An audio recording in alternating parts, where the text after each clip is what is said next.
Not a whole lot of wrong answers. Would you agree? Really, there's not a whole lot of wrong answers. Now, but marriage, that's a whole other ball of wax, wouldn't you say? Yeah, so who currently is in a relationship in this room? And I'm not saying you're happy, I'm just saying you're there, right? Let me give you an example of what a wrong answer, especially in a relationship, might sound like.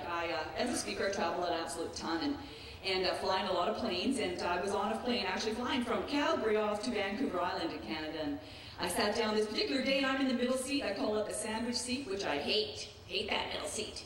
Now this particular day there's a fella and he's on one side of me, we haven't left the ground yet. And on the other side of me there's a lady. Now it's about 3:30 in the afternoon and she's quite frankly, she was drunker than a skunk. It's like, oh no, this is not gonna be good.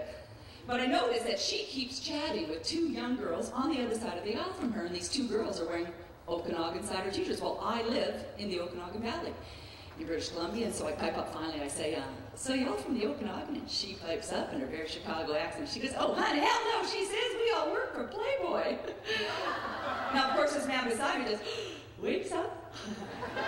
It was actually kind of painfully obvious. You could see as we were walking up and down the aisle, just stretching to have a little look at these two young girls. She goes, we were down at West Edmonton Mall, and she goes, the girls were tired of wearing their Playboy tank t-shirts, and so this man had given us these Okanagan cider t-shirts. Now, in my head, I'm thinking, where the heck do you want to take the conversation from here, Linda? I mean, really, what would you want to ask someone who says they work for Playboy? So I'm looking at her going, been there long? Because she looked like she had. Okay, what would be some of your staffing issues? You got big staff turnover? Well, at least you got that one, okay. She says, what do you do? I said, well, I'm a trainer and a speaker. I said, I'm heading off to Vancouver Island to this cool salmon fishing resort. I said, and my husband's ticked off, I'm going, he's not going. I said, I'm going to do a full-day manager's conference for a highways company. All guys, I said. I'm kind of nervous. I said, you know what? I have never done a room of all guys before. And she goes, you never done a room of all guys? I went, no!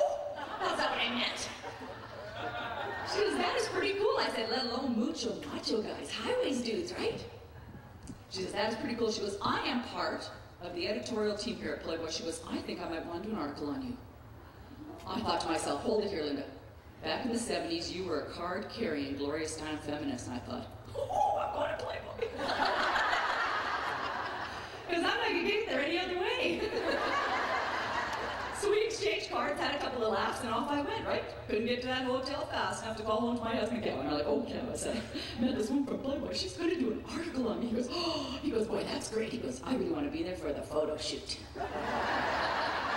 I'm like, Kev, they're not going to be taking pictures of me. He goes, well, I know that. And that's what we call the what? Wrong answer, absolutely.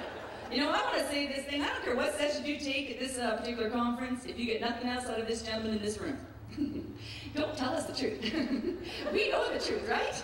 Because a happy wife is what? Happy life. You got it, Pontiac. All right. Lesson number 1.